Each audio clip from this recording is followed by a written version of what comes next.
MI news TV, हर खबर सबसे पहले।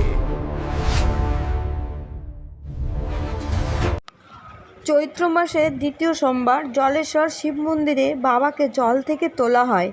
সন্ন্যাসীরা কিছু সময় খোঁজার পর বাবাকে খুঁজে পায়, তারপর সেখানে পূজা করা হয়। সেই দিন বিকেলে হালিশহরে গঙ্গায় নিয়ে গিয়ে স্নান করানো হয় এবং ওখান থেকে জলেশ্বর মন্দিরে বাবাকে রেখে আসা হয়। তারপর শুক্রবার আবার পুনরায় নিয়ে আসা হয়।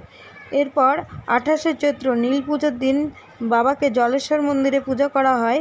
পরের দিন চড়ক মেলা এবং বটিজাপ, দূর দূরান্ত থেকে মানুষ সমাগম হয়। 800 বছরের চিরাচরিত প্রথা মেনে মন্দিরে নিষ্ঠার সাথে পূজা করা হয়। এর কিছু অংশ আমরা ক্যামেরাবন্দি করেছি, আসুন দেখে নিই MI নিউজের পর্দায়। এটা হচ্ছে বাবা 1 বছর ধরে জলেই থাকেন। আজকে সোমবার, চৈত্র মাসের তৃতীয় সোমবার, বাবাকে সন্ন্যাসীরা জল থেকে উঠানোর জন্য নেমেছে এবং বাবাকে পেয়েও গেছে 1 ঘন্টার মধ্যে। এবং তাকে নিয়ে আমাদের যে প্রতীক্ষা মন্দির আছে, সেই প্রতীক্ষা মন্দিরে পুজো পাঠ হচ্ছে এবং আগামী আজকে বৈকাল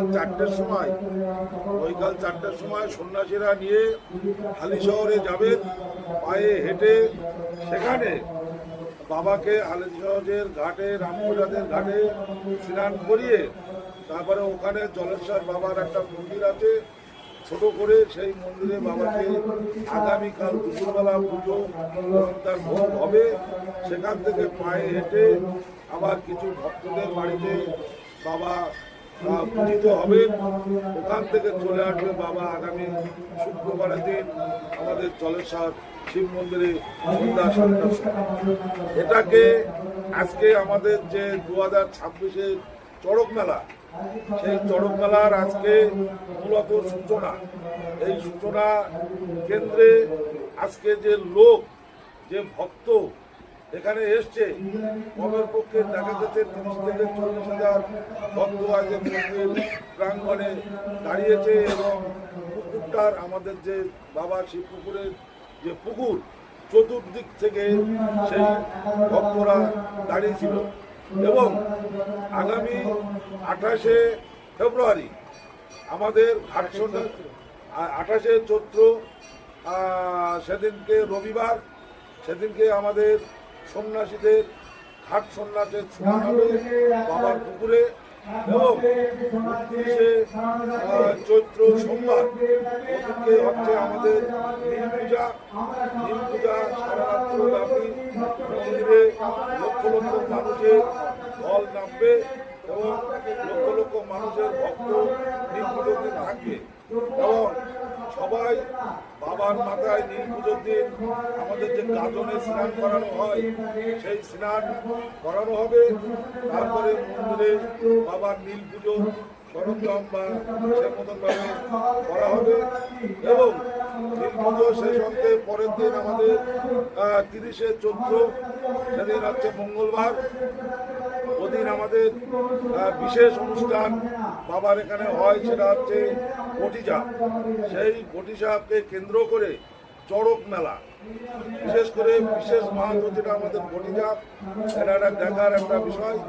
এবং বহু ভক্ত, লক্ষ লক্ষ ভক্ত ওই দিনও এই মন্দির প্রাঙ্গণে আসেন। তারপরে চড়ক মেলা, চড়ক পূজা শেষ হওয়ার পরে তারপরের দিন পয়লা বৈশাখ বুধবার আমাদের বাবা ঠিক সন্ধ্যে 7টার সময় আবার ওই পুকুরের ভিতরে আমাদের সন্ন্যাসীরা গিয়ে রেখে আছে। এই হচ্ছে আমাদের জলেশ্বরের মন্দিরের চিরাচরিত যে প্রথা, সেই প্রথা অনুযায়ী আমরা এই মন্দিরের যে 800 বছরের আগের থেকে এই জিনিস চলছে এবং আমরা সেই চিরাচরিত প্রথা অনুযায়ী আমরাও সেই পুজো পাঠ করছি। এবং আগামী দিনেও যারা থাকবে এই মন্দির বিষয়ে, তারা সেই পুজো পাঠের ব্যবস্থা ঠিক এইভাবেই করে যাবে, এটা আমরা আশা রাখি সকল ভক্তদের কাছে। এবং আর একটা বিষয় হচ্ছে প্রশাসন মোটামুটি আমাদের সঙ্গে আজকের দিন প্রথম দিন ওনারা আমাদের বলেছিল যে আমরা যাব, প্রশাসন আমাদের যথেষ্ট পরিমাণ সহযোগিতা করেছে এবং আমাদের আইছি শুভজিৎ দত্ত, ওনার সঙ্গে আমাদের কথা হয়েছে। আগামী যে চড়ক মেলা 4-5 দিন উনি বলেছে যে প্রশাসনের দিক থেকে আপনাদের মন্দিরে কোনো রকম ত্রুটি আমি করব না, যেভাবে হোক প্রশাসনের ব্যবস্থা আমি রাখবো। এর জন্যই আমি প্রশাসনকে মন্দির কমিটির পক্ষ থেকে ধন্যবাদ জানাই তাদেরকে, এবং ওনারা আমাদের আশ্বাস দিয়েছেন যে আমরা সহযোগিতা করব। এই বলে আজকের আমার কথা এখানে শেষ করছে। আমার নাম নিধু মণ্ডল, চণ্ডীগড় বাড়ি, এবং সম্পাদক, সহকারী সম্পাদক এবং জলেশ্বর শিব মন্দির ও পর্যটন উন্নয়ন কমিটি। নমস্কার। কোথা থেকে এসছেন? প্রত্যেক বছর আসেন এখানে? ফার্স্ট টাইম আসছেন, আগে কোনদিন আসেনি? এছাড়াও তো এদের এখানে আজকে চড়কের সময় চড়ক পুজো হয়, প্লাস আপনার আরও প্রোগ্রামগুলো থাকে, সেই সময় এসছেন কি কোনো? আপনার নাম?